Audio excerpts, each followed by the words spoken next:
Hi you guys, in this tutorial I'm going to show you how I made this graduation cap cake and how I got this deep blue sparkly finish on it. Okay, so that top tier, so it was actually a 4-tier cake, and the top tier was the graduation cake tier.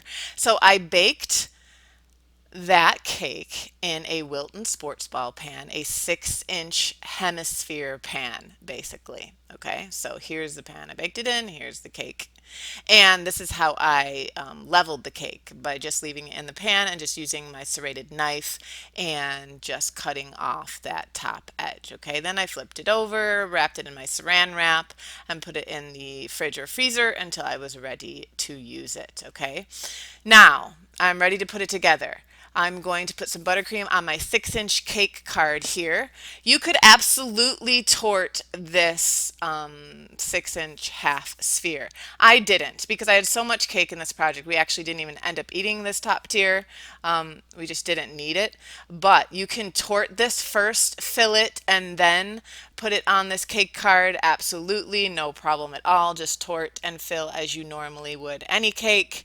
And add some buttercream to the bottom of your cake card there, center your cake on top of it, and then just follow all the next steps um, as you'll see in a minute. But again, you can absolutely tort that and fill it if you'd like to do that.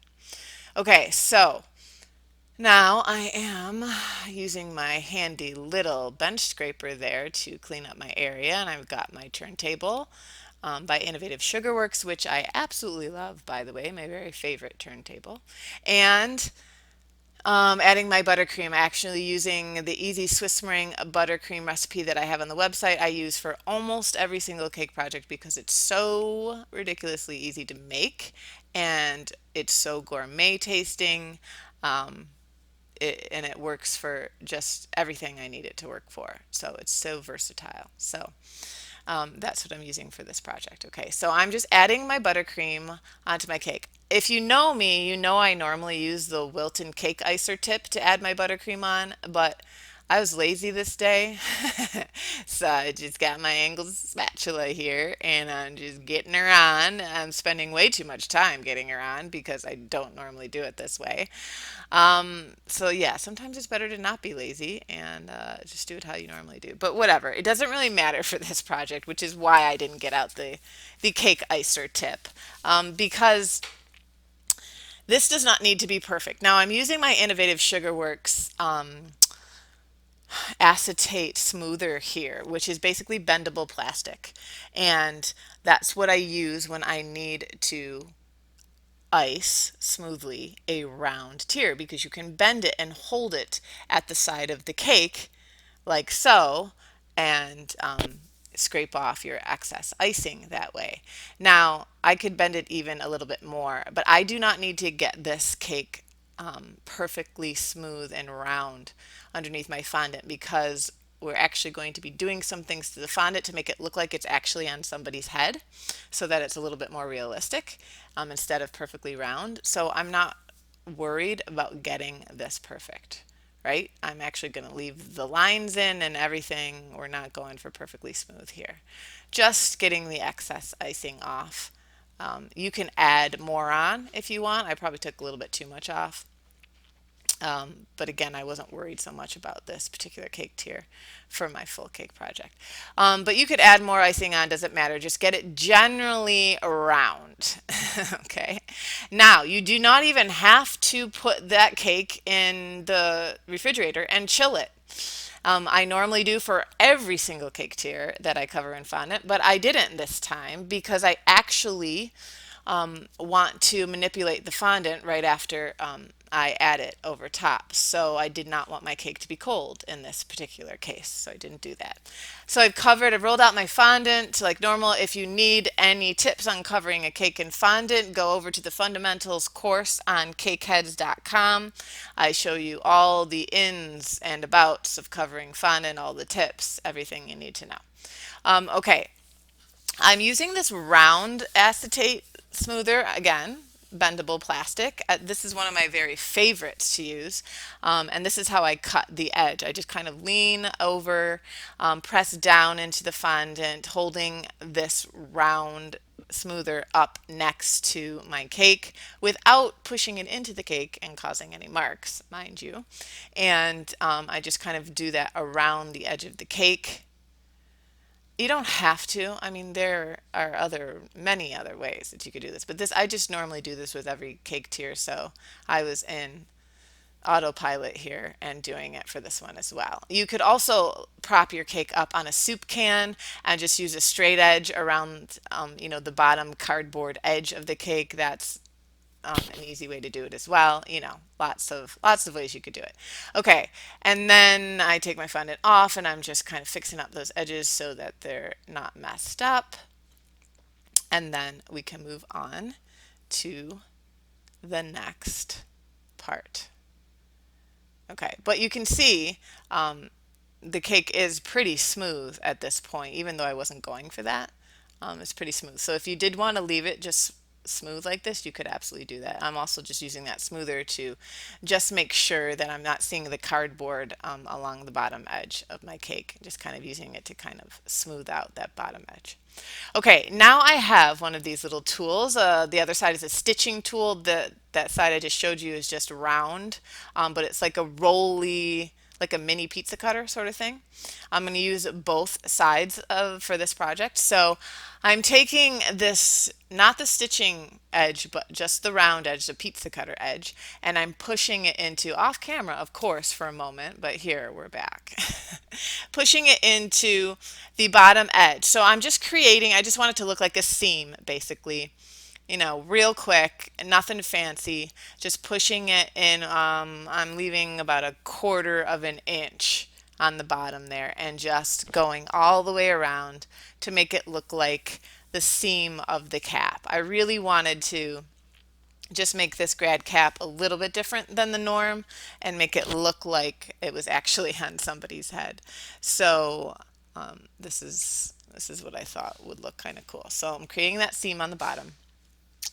And then I'm using the stitching side. I switched the edges and I am looking at the front of my cake now, and I am starting at the bottom center and I am going up. I'm going to go through the center of the cake. So if you're not good at eyeballing things, then first find that center so you know where to go to. I'm just eyeballing this, and I'm usually actually not very good at that. So, hallelujah, it turned out.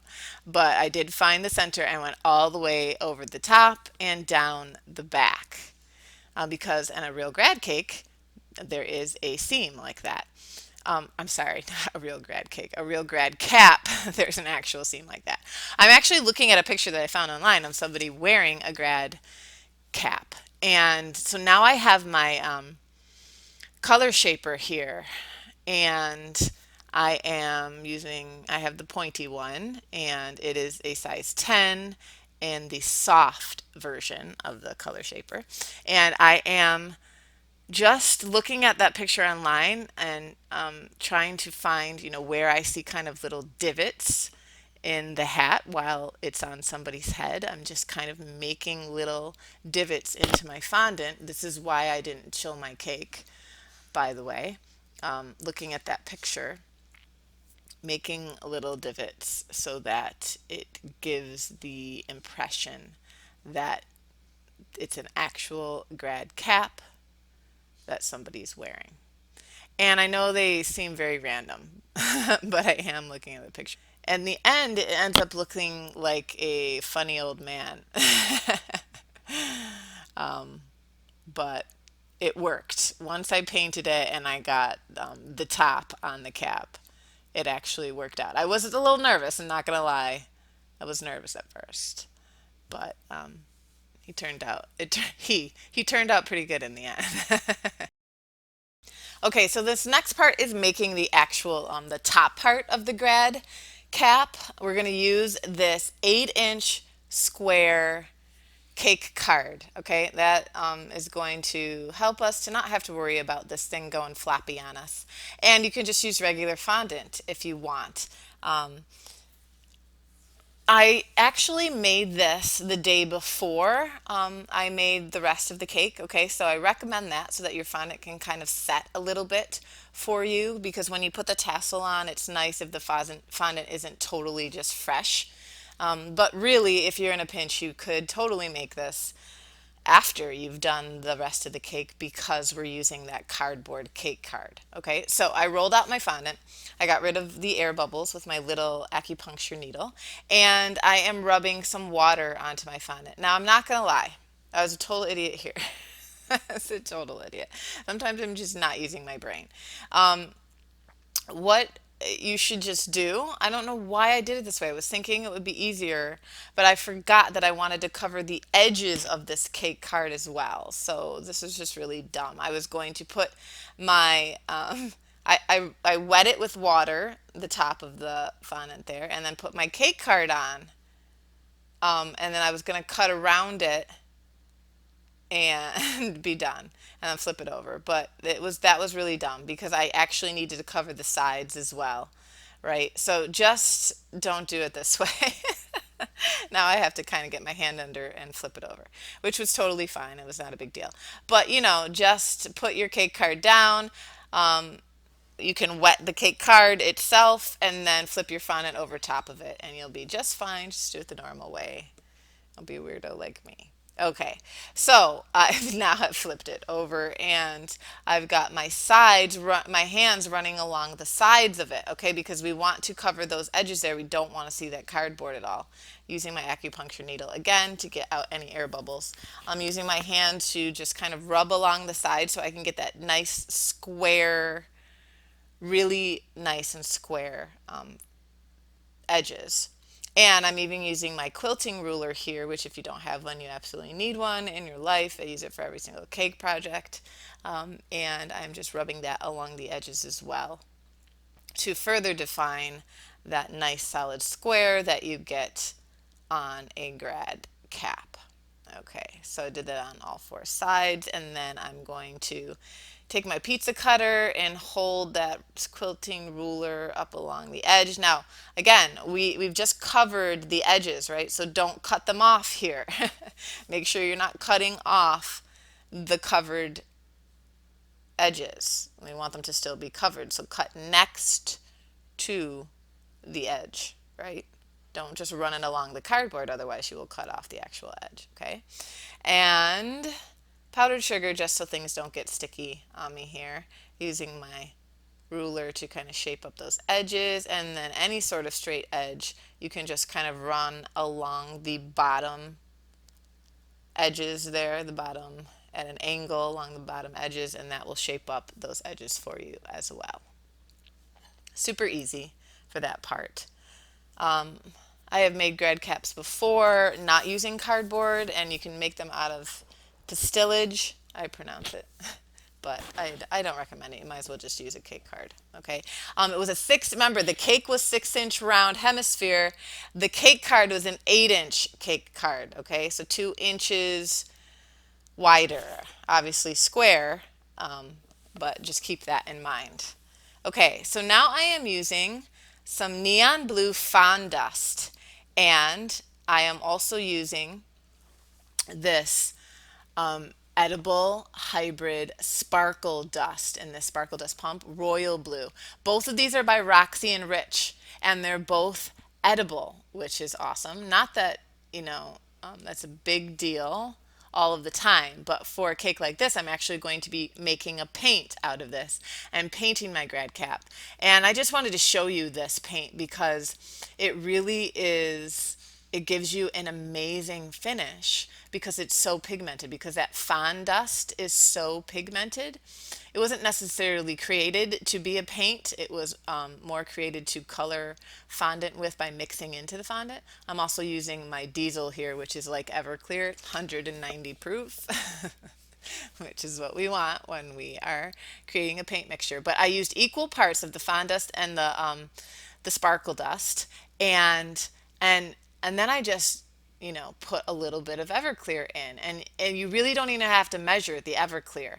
I used a half teaspoon of each, the fond dust and the sparkle dust. And then I just put a little Everclear in, and I've got this kind of thin, actually, paint consistency.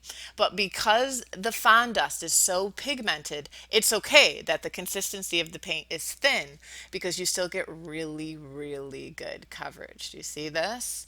And that sparkle dust, I love adding that because it gives this slight sparkle. It's subtle, but it's beautiful. And you cannot see it well on camera at all, which drives me nuts. But you can see it great in person. So it gives you, and then when you brush it on with a pastry brush like this, you want to, I'm just trying to get the edges first. Make sure you've gotten the edges because you can see I've missed some sections of the edges here.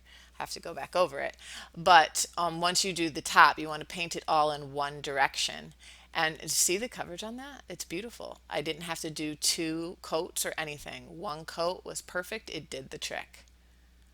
And you can't see it well on camera again, but it has such a very cool, beautiful sparkle to it as well.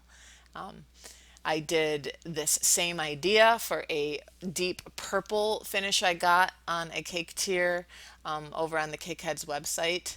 I used fond dust and a sparkle dust in purple, and it just came out beautiful. So that's a little trick to getting a beautiful painted finish when you're using Roxy and Rich's products. Fond dust is just a beautiful product to use for painting. Okay, so now, the Everclear will evaporate on you quickly. So I just left what was in what I had originally mixed together. The Everclear had evaporated a little on me by the time I was done with that top part of the grad cap, and I just added a little bit more Everclear to it. I didn't even have to add any more of the dusts at all, and added a little more Everclear and was able to, again, paint this on and get a beautiful full coverage finish. I don't have to worry about brush strokes. I mean, you do want to make sure that you're brushing all in the same direction, which I did not start doing here on this one, but I end up doing by the end here. But you can just see how beautifully this paints on. So I covered the whole thing first, and then I went over it from side to side. Not yet, not yet. To get the brush strokes to all be going in the same direction. You'll see me do that in a moment. But you know, they have Roxy and Rich has so many fond dust colors that you can mix with their sparkle dusts that will just give you a beautiful, beautiful finish like this. So definitely check out their line of fond dusts because I have even more that I want to do. I'm excited about. Okay, so this is where I start brushing all in the same direction just to make sure that all the brush strokes are kind of going the same direction. And it kind of gives this kind of linen-y look as well in the end. Again, it's just beautiful full coverage, tiny bit of sparkle. I wish you could see better on camera. And that was how I colored this grad cake. Okay, so this is what it looks like dry. Again, you can only see the sparkle a tiny bit here on camera, but you can see how it kind of has a little bit of a linen look finish to it. Yeah, just really great. I'm kind of in love with painting cakes this way. All right, so it is finished. Well, it's mostly finished. Not totally finished. You still have to make the tassel. But when you want to put it on another cake tier, you just want to make sure you support it. I only use 4 bubble tea straws in a cross pattern underneath where I'm going to put the grad cap. And again, this was a cake for my daughter for her graduation. So this was the top tier. So I've got my bubble tea straws in. I'm just making the fondant a little sticky with a clean paper towel. I'm rubbing that has a little water on it and rubbing it on there so that my grad cap tier will stick to it. You could also use buttercream. You could use royal icing. Using my hamburger flipper to pick up my grad cap. And it's actually the same size as the tier underneath it as far as the diameter, so 6 inch. That tier underneath is a 6-inch round tier, and this is a 6-inch hemisphere. So I just lined it up basically with the tier underneath it. So that seam is in the middle. And then I'm going to add some supports and this as well. And now this might be overkill. You might not need to do this, but I'm going to put obviously that cardboard top on that we created, and then I'm going to put a tassel on top of that, and I just didn't want it to push down on my grad cap cake part too much. So I added 3 bubble tea straws in. I measured them so they're the right height. They're sticking out just a tiny, tiny bit. They're mostly sunk into the cake so that you won't see them once I put this on. And I just put them right next to each other in, 3 of them. And that just made me feel better about not having too much weight pushing down on the cake. And then I just added a little water around them so that which does ruin the paint job. So be careful. Don't make that too wide, that circle of water. And then I just placed the cardboard on top. And once it dried, it stuck very nicely. I actually transported this cake and everything, and nothing moved, so all was well. So that is the grad cap portion, and now we just have to make the tassel. So one thing I want to note, make this ahead of time out of gum paste and let it dry in position on the same size board. Like get an extra board and make this tassel out of gum paste, put it into the position that you're going to have it on the real cake board top that you made, and let it dry that way a little bit. Make it ahead of time, maybe the day before. Because I made mine out of fondant, it stretched on me after I put it on my grad cap, so that's what I'm trying to help you avoid. Okay, so this is how I made it. I rolled out a piece like so, and you can make it a little bit longer than it really needs to be, but the general size of a tassel. And I started cutting tiny little strips. Okay, those are going to be the little fabric, tassel pieces. Make sure you cut all the way through. I didn't cut mine all the way through, and that was a problem, but just little tiny strips all the way from one end to the other. Okay, and then I eyeballed this. I didn't really measure out how big or how tall it is. I just, kind of went off memory. You can look at a picture of a real tassel online if you want. And I folded over that top edge. So I was kind of just winging this as I went to see how it would turn out, and I was happy with it in the end. This was kind of a lazy way to make a tassel. I folded over the top, and then I added some water and kind of rubbed that water in so it would get sticky. And then I started rolling over one edge. Now, because I didn't cut my pieces all the way through, you can see there's kind of like flat chunks there. But if you actually cut all your pieces through, you'll be totally fine and won't have to go back over them to then cut them fully again, which I had to do later. But yeah, so I just kind of rolled it in on itself, and then kind of, pushed at the top a little bit so it looked rounded the way it was supposed to. And then I kind of made a little divot towards the top there with my fingers right there. And I used the back end of my scalpel and kind of pushed it in, not all the way through, these little kind of lines to make it look like that little silver bracket that holds that section together, right? Just kind of lines next to each other, just kind of pushed them in and rolled it as I went, and that created that little like bracket look on there. Super, super easy way to create a tassel. Super, super easy way. Again, if you make this out of gum paste and you lay it in the position it's going to be on the cake and let it dry, then you won't have to worry about it stretching out on you. But mine did stretch out on me later on. It was a little bit of a problem. Okay, now I rolled out these 2 extra little strips of the fondant, and I just take them in my hands and I just kind of start twisting. I'm holding one side while twisting the other, and this gives me a little bit of a rope look, like on a piece of fabric. Super easy way to do that. And I rolled out 2, but I actually only needed 1 in the end. So, because it was a lot longer than I really realized that I needed. Then I just rolled out another little piece of the fondant in my hands to create a ball. Again, I eyeballed this.